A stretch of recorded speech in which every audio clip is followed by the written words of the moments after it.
आज हम देखने जा रहे हैं एमएसटी पेपर्स का एनालिसिस को कि पिछले 3 साल में किस चैप्टर से कितने क्वेश्चंस पूछे गए। अभी एनालिसिस आप लोग के लिए इसलिए इम्पोर्टेंट है क्योंकि आपको समझ में आएगा कि लाइक किस चैप्टर को ज़्यादा वेटेज मिलता आया है and you can plan accordingly. ऐसा नहीं है कि ये एनालिसिस देख के आप ये सोचें कि जैसे कुछ कुछ चैप्टर्स में से एक एक क्वेश्चन पूछा गया है तो उसको छोड़ देना है। ठीक है, single question is also very important. ठीक है, so this is the first thing. जो पहला आप स्क्रीन पे शीट देख रहे हैं, this is the paper analysis for the 2019 के पेपर का पेपर एनालिसिस है ये। एंड अगर आप देखेंगे तो सबसे ज़्यादा जो क्वेश्चंस पूछे गए हैं, ठीक है, वो रे ऑप्टिक्स से ही है। मैंने यहाँ पे 3 को कंबाइन कर दिया है, MEEC, current electricity and magnetism. इन तीनों को मिला के 7 क्वेश्चंस पूछे गए हैं। रे ऑप्टिक्स अगर देखा जाए तो उससे अकेले से रे ऑप्टिक्स और वेव ऑप्टिक्स, इनसे अकेले से ही 5 क्वेश्चन पूछे गए हैं आपसे। ठीक है, सो रे ऑप्टिक्स के बारे में अगर देखा जाए तो यस, रे ऑप्टिक्स 2017 में भी अगर आप रे ऑप्टिक्स देखेंगे तो उसमें से 5 क्वेश्चन पूछे गए। And also in 2018, this is 2018, अगर आप देखेंगे रे ऑप्टिक्स वेव ऑप्टिक्स 2018 में 8 क्वेश्चन पूछे गए। सो रे ऑप्टिक्स और वेव ऑप्टिक्स नाम का जो चैप्टर होगा, मतलब related to all the things which come under like interference and diffraction, आप ले लीजिए उसके अंदर, वेव थ्योरी ऑफ लाइट ले लीजिए, देन रिफ्लेक्शन, रिफ्रैक्शन, जितने भी ये चीज़ें हैं रे ऑप्टिक्स और वेव ऑप्टिक्स जिसको हम कंबाइन करके पढ़ते हैं 11th और 12th में, इसको अच्छे से पढ़िए क्योंकि मैक्सिमम आप देख सकते हैं मिनिमम 5 क्वेश्चन तो, और 2018 के अंदर तो 8 क्वेश्चन पूछ लिए गए हैं इस चैप्टर से। तो this is a important chapter, आपको इस पे ध्यान देना चाहिए। सेकंड, जो magnetic effect of electric current है, करंट इलेक्ट्रिसिटी मैग्नेटिज्म, मैंने इसमें इन सबको कंबाइन करके दिखाया है कि इसमें 7 क्वेश्चन पूछे गए हैं।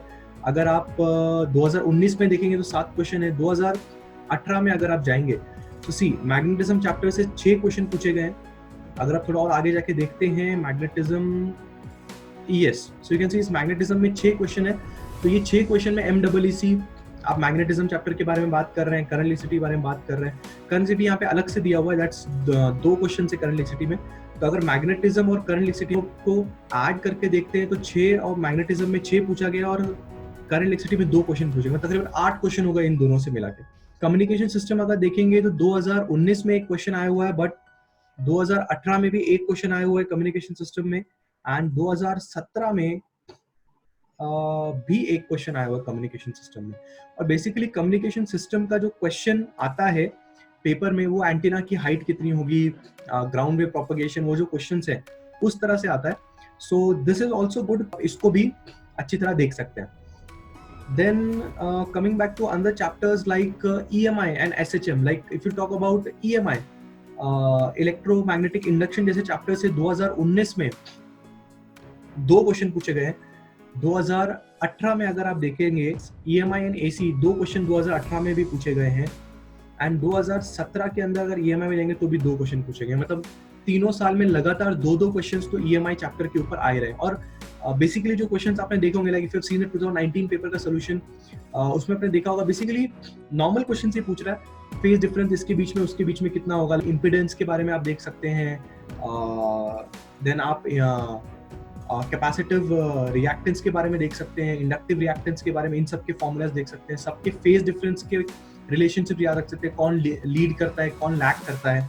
ठीक है, so EMI is also good chapter to score.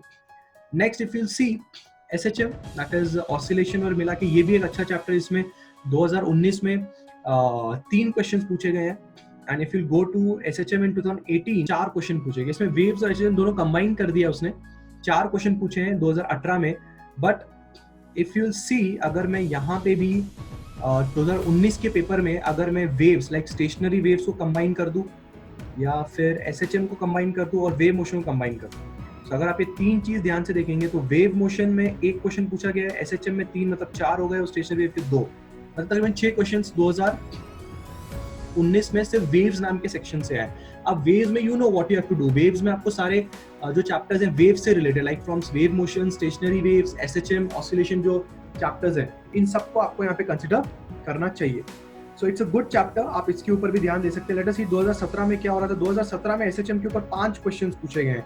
C stationery waves में 3 क्वेश्चंस आए हुए हैं 2017 के अंदर, एंड वेव मोशंस में 3 आए हुए हैं। सी सो एसएचएम के 5 और स्टेशनरी वेव के 3 एंड वेव मोशन के 3, तो ये हो गए 6 और एसएचएम के 5, मतलब तकरीबन 11 क्वेश्चंस वेव्स रिलेटेड चैप्टर से 2017 में पूछे गए हैं। एंड 2019 का भी हमने बात किया, मतलब ये भी चैप्टर्स अच्छे हो सकते हैं आपको स्टडी करने के लिए, ठीक है।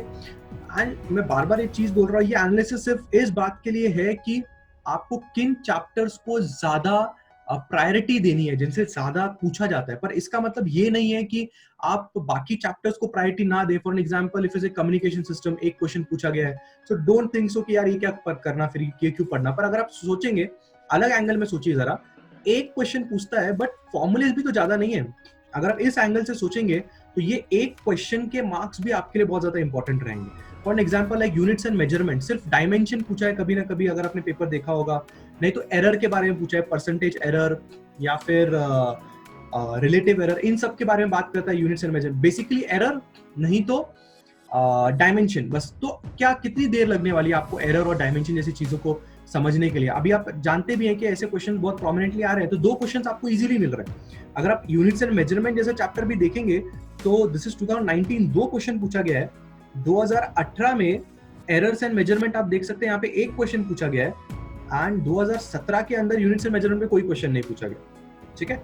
सो बट यस, ज्यादा टाइम नहीं लगेगा ऐसे चैप्टर्स को केटर करने के लिए हम लोग को। Surface tension 1 question, surface tension जैसा चैप्टर भी आप लोग को बहुत ही प्रायोरिटी पे रखना चाहिए। It's nothing much like surface tension in 2018, it's 2 questions in 2018, and in 2017 if you go for surface tension, yes, 2 questions in 2017 also. So आप देख सकते हैं सरफेस टेंशन पे भी कौन से क्वेश्चंस आ रहे हैं, कैपिलरी की हाइट या प्रेशर इनसाइड द ड्रॉप, ठीक है। मोस्टली तो कैपिलरी के ऊपर ही क्वेश्चन दिखाई दे रहे हैं, हाइट ऑफ द कैपिलरी के ऊपर आपको क्वेश्चन दिखाई दे रहे हैं, प्रेशर इनसाइड द ड्रॉप है। 1-2 फॉर्मुलेज ही हैं, ज्यादा फॉर्मुलेज नहीं है सरफेस टेंशन चैप्टर से। अगर आपको ऐसे करके भी आपको अच्छे क्वेश्चन सॉल्व करने मिल रहे हैं तो we should go for it. Modern physics, electrons and photons plus atom molecules and nuclear 2019 में 4 क्वेश्चन आए हुए हैं। एंड डीके रेट के ऊपर पूछता है, अगर आपने पेपर देखा होगा, डीके रेट के ऊपर बात करता है। ज्यादा कुछ में फॉर्मुलेज नहीं है, आप इजीली कर सकते हो। इलेक्ट्रॉन्स एंड फोटॉन्स के अंदर भी आप photoelectric effect, work function के ऊपर के न्यूमेरिकल्स पूछता है। So this is also good. 2019 आपने देखा modern physics. Let's see modern physics see 2018 में 4 क्वेश्चन इन मॉडर्न फिजिक्स, 2017 के अंदर 5 question in modern physics. So see modern physics is also something जो आपको जिस पे आपको ध्यान देना चाहिए। 2 चैप्टर से बनके तैयार होता है modern physics, that's electrons and photons and atom molecules and nuclear. Electrons and photons 1 या 2 फॉर्मूले के आगे पीछे पूरा चैप्टर घूमता है। एटम्स एंड मॉलिक्यूल्स के अंदर अगर आप 2017 का पेपर उठा के देखेंगे, 18 में देखेंगे तो बाल्मर सीरीज के बारे में पूछा गया है। 2019 के पेपर तक आएंगे तो डीके लॉ के ऊपर क्वेश्चन पूछे जा रहे हैं। अनदर गुड चैप्टर जो आपकी नजर में होना चाहिए। सो सी कि आप किस तरह से कौन से चैप्टर्स पे पकड़ बना सकते हो और उस चैप्टर से मैक्सिमम क्वेश्चन जो आएंगे वो अपन सॉल्व कर सकते हैं, तो अपना स्कोर किस तरह से इंक्रीज होगा। And please understand, to get a good percentile आपको ये सारे के सारे चैप्टर्स में आपको ध्यान देना पड़ेगा, ठीक है, including 11th standard and 12th standard. सब चैप्टर्स को आपको देखना पड़ेगा। सेमीकंडक्टर से भी 2-2 क्वेश्चंस पूछे जा रहे हैं। सेमीकंडक्टर के क्वेश्चंस थ्योरेटिकल आते हैं, पीएन जंक्शन में क्या होता है, डायोड में क्या होता है, फोटो डायोड में क्या होता है, या कभी कभी करंट गेन या वोल्टेज गेन का जो फॉर्मूला है इसके अंदर सेमीकंडक्टर्स के अंदर, उसके ऊपर कभी कभी सवाल पूछ लेता है। So that's it. Please stop this screen, एक पॉज करिए, देखिए आराम से। ये 2019 का आपके सामने मैंने अभी रखा हुआ है, ठीक है। ये पिक 2018 का है एंड अभी जो आप देख रहे हैं ये चीज 2017 की है। सो लास्ट 3 साल का मैंने आपके सामने रख दिया है, 19, 18 और 17। अच्छे से इसको एनालिसिस आप देख लीजिए, क्वेश्चंस मैंने लिख दिए कितने कितने पूछा गया है और उस हिसाब से आप तैयारी कर सकते हैं, ठीक है। चलिए, थैंक यू सो मच।